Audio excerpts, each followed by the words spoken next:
వృషభ రాశి జాతకుల యొక్క ప్రేమ ఫలితాల గురించి తెలుసుకుందాము. ప్రేమికులు విడిపోబోతున్నారు. మధ్య వ్యక్తులతో ప్రమాదం జరగబోతుంది. ప్రేమికులు దూరం కాకుండా ఉండాలంటే ఏం చేయాలో తెలుసా? ముందుగా మూడవ వ్యక్తి ప్రమేయాన్ని నివారించండి. గత కొంతకాలంగా చాలా వరకు కూడా విడిపోతున్నారు. ఈ రాశి జాతకులు ప్రేమికులు మళ్లీ కలుస్తారా అంటూ ఎదురు చూస్తున్నారు. ఈ విడిపోవడానికి మధ్య వ్యక్తులే చాలా రకాలుగా కారణమవుతున్నారు.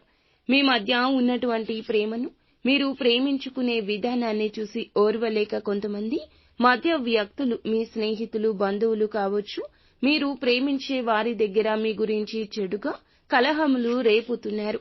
అందుకే ఇదంతా జరుగుతుంది. ఇలా విఫలమయ్యాక మళ్లీ కలుసుకోలేక వేరే పెళ్లిళ్లు చేసుకుని వెళ్లిపోయిన వారు కూడా ఉన్నారు. కొంతమంది వివాహాలు చేసుకోలేక మానసికంగా నలిగిపోతున్న వారు ఉన్నారు. చాలా రకాలుగా ఇబ్బంది పడుతున్న మీ ప్రేమ సమస్యలు తొలగిపోవాలంటే ఆగి ఆలోచించడం ఉత్తమం. మీకు ఇంకా ఇతరత్ర ఎటువంటి సమస్యలు, సంతాన సమస్యలు, భార్యాభర్తల సమస్యలు, స్త్రీ పురుష వశీకరణం కూడా చేయగలరు మా గురువు గారు.